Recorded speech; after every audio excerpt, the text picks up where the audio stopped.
highlighting this is that, as I said, most of the correction that we have seen on the current account side and the fiscal side is possibly due to the cyclical nature in which the oil has come down, and may not be a very structural nature, in the sense that while I'm not implying that oil goes back to 110, it can actually go back to around 70 or 80 in the next couple of years. And unless we do the structural changes that are due in the domestic economy, and the structural changes can be helped by the fact that the financial market conditions in India are relatively easier, unless we actually tend to do that, we might once again gradually get into a problem zone. These are the foreign currency assets. I don't want to sort of go deeper. As I said, the foreign assets have actually built up, which has provided cushion to the Indian economy. But we are still sort of relatively low in terms of the import cover that the Reserve Bank would be comfortable with. So for example, if I take a long-term historical bias, 10 months of import cover is thought to be most suitable for the Indian economy. We are still much lower than that. And if I really sort of do a correlation sort of analysis between the two, a higher import cover definitely leads to an appreciation bias of the commodity, of the currency, and a lower import cover leads to a depreciation bias. So the RBI would want to still sort of build this back up in a very significant way if they want to provide stability to the currency. And this is where it is. Now, I think the clear sort of problem that is happening today is that some of the macro financial indicators are good, but the desired direction of, for example, the currency market is possibly not what the RBI should like. Now let me clarify this point. Today there is always a talk of an appreciation bias of the currency. But what has really happened, and this is what the RBI continuously says, that if I look at the real effective exchange rate, my currency is actually overvalued. Now, an overvalued currency for a developing economy, where we still rely on an import segment and we are trying to build the export market in a very significant way, or trying to regain our share in the export market, what we had seen between 2003 to 2007, we need a depreciation bias of the currency. But what is really happening is that it relates to mainly the flows, where the RBI is clearly struggling to find the ways in which to sort of mop up the dollars and therefore prevent the appreciation of the currency, and that is pretty much the direction we think that the RBI will continue to go in the near future. And hence the INR also, at a certain point in time, due to maybe certain triggers, probably tend to once again sort of depreciate. Now this is a very interesting chart, and this is what I suggest to most of the corporate clients that we talk to. What should be the thumb rule that any manufacturing should sort of take, be it an importer or be it an exporter, in terms of the budgeting exercise? Now, if I do a relatively longer term history, I think what is clearly noted here is that years of pretty sharp appreciation bias of the currency is met with sharp depreciation bias of the currency. Now, on an average basis, we have about a 3.5% to 4% depreciation of the currency on a long-term, simple average basis.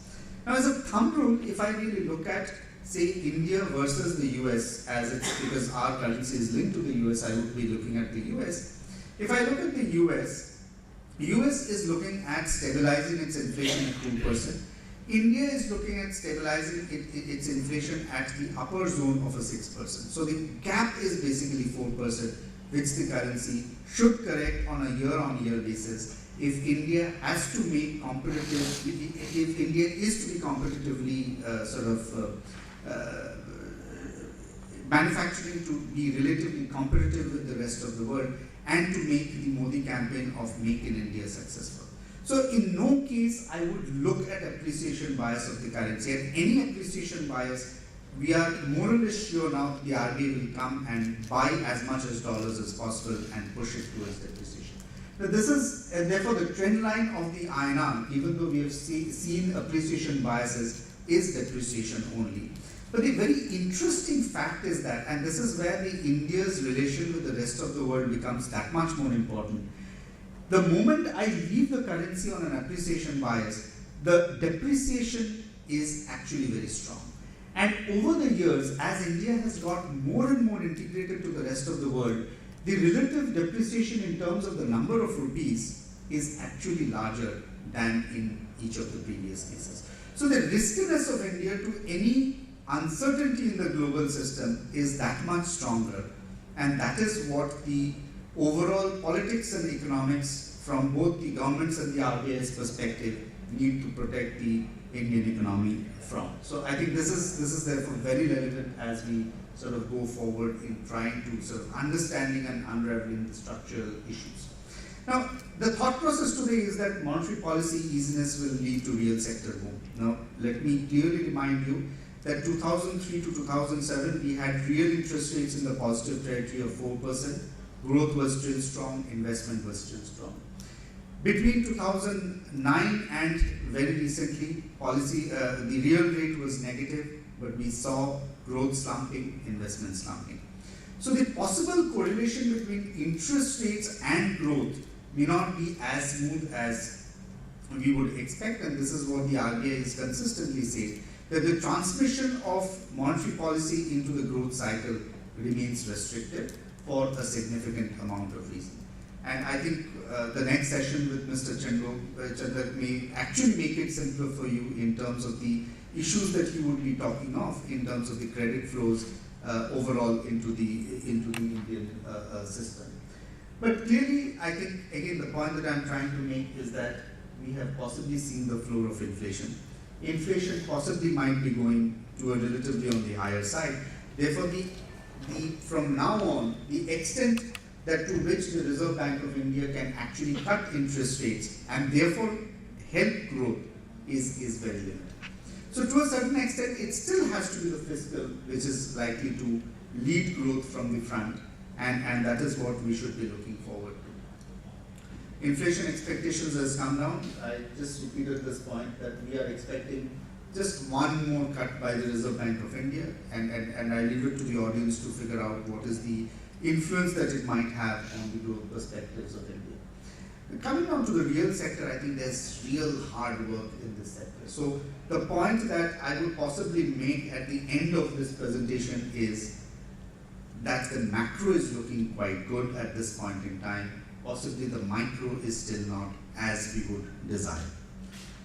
Now, if I look at the capacity utilization of industries, there's an RBI data, capacity utilization is significantly on the lower side, and I really don't know whether with such a low capacity utilization and the lack of visibility of demand, there would be any intention from the private sector to actually build up investments.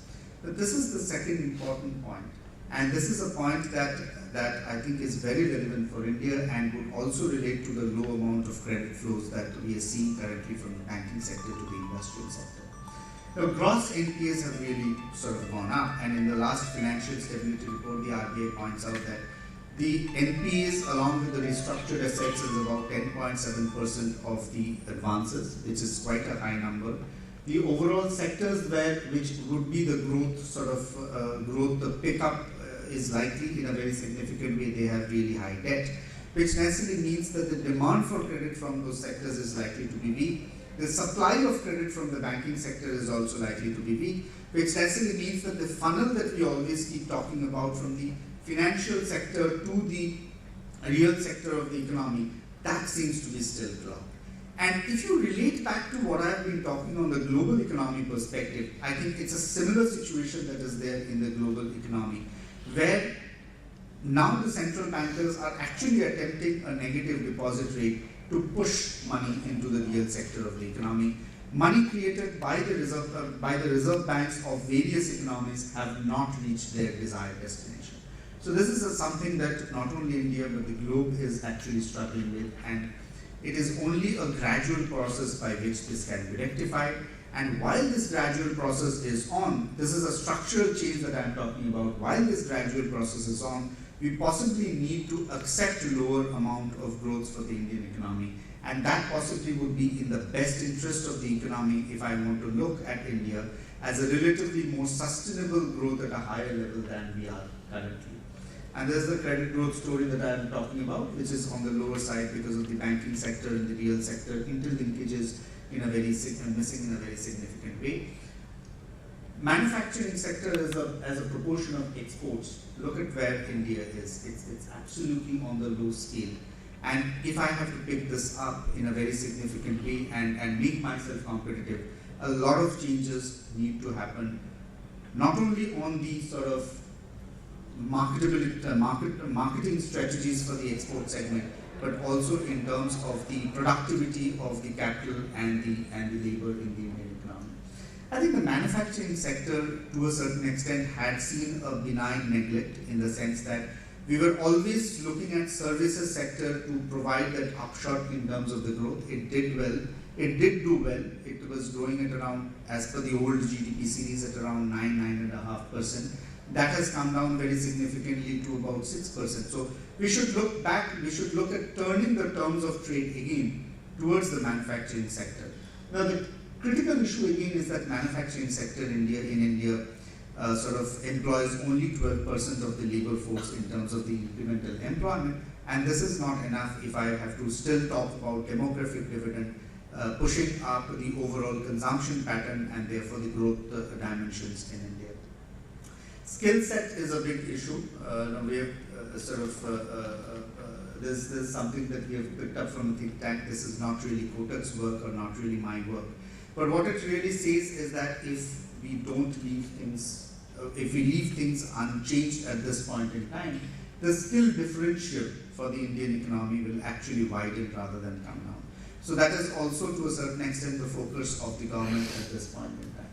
Now again, the whole issue of the politics versus the economics is that till today politics seem to be having only a 5-year horizon, where economists and economic policy seems to be having a longer horizon. Now this mismatch has to come down in a very significant way in India, and therefore I would expect this government doing the right things in the initial years, sell it down properly to the economic agents, so that even if growth actually doesn't pick up, or even if inflation doesn't come down significantly from the current levels, it doesn't really lead to any disastrous or adverse political situation when the same government goes for re-elections about 4 years from now. So I think that is a perspective that still remains very important in my mind in terms of what is the pace, the strength and the durability of the economic reforms process that needs to be going forward. Thank you very much for your patience here.